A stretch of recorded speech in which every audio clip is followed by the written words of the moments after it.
Now, part two is based on scholarly communication.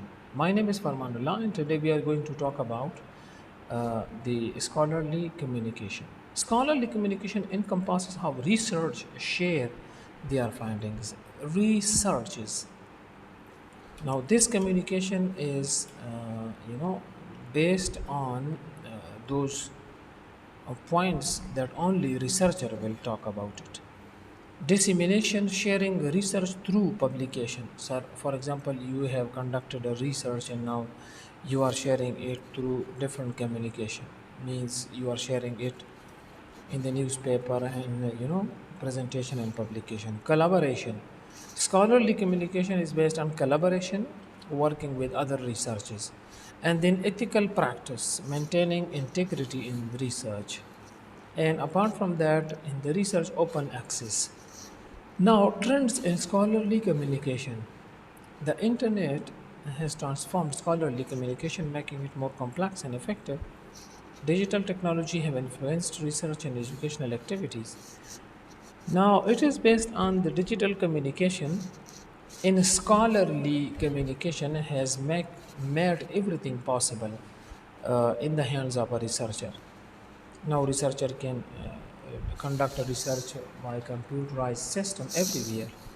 New avenues such as Plan S, open peer review, and data citation are shaping the academic environmental researchers. Use of AI in academic communication, also artificial intelligence, you can see in the picture.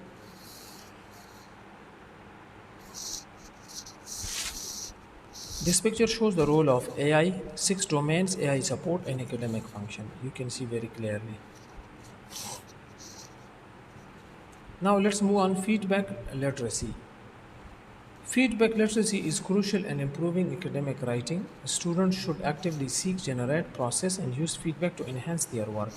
Now, it is important for the stakeholders like teachers, professors, and even those who teach some lecture to the student. They should provide a kind of feedback, and the student should provide feedback. For example, if you student are listening to a teacher and you are not clear, so at the meantime you can ask questions from your instructor or teacher that, sir, we are not clear, please elaborate it.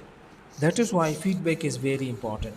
Metacognitive awareness, this process is called metacognitive awareness, means that a student should ask from the teacher that I am not clear, can you please tell it again or say it again.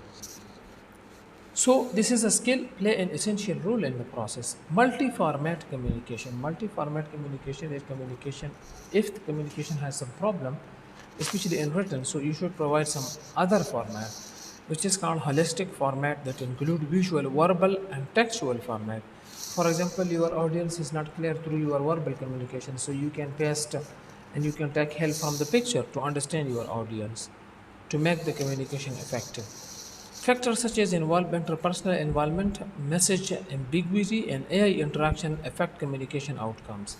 And now it is very easy. Like if I am communicating with artificial intelligence, so it can sometime enhance my communication, but sometimes make problems. Now, potential challenges and solution. Instructors' efficiency in teaching academic writing skill can pose a significant challenge. Of course, it is a significant challenge. How can we address or solution it? So addressing this requires, this means that solution. Addressing means solution. Training instructor and effective pedagogical practices, also communication delays in AI feedback tools can hinder user engagement. Finding the optimal and communication delay is crucial to maintaining user to focus. Yes. Now this is the summary of the today's writing. You can see to the screen. Read this summary to the end. The oral communication and also the listening.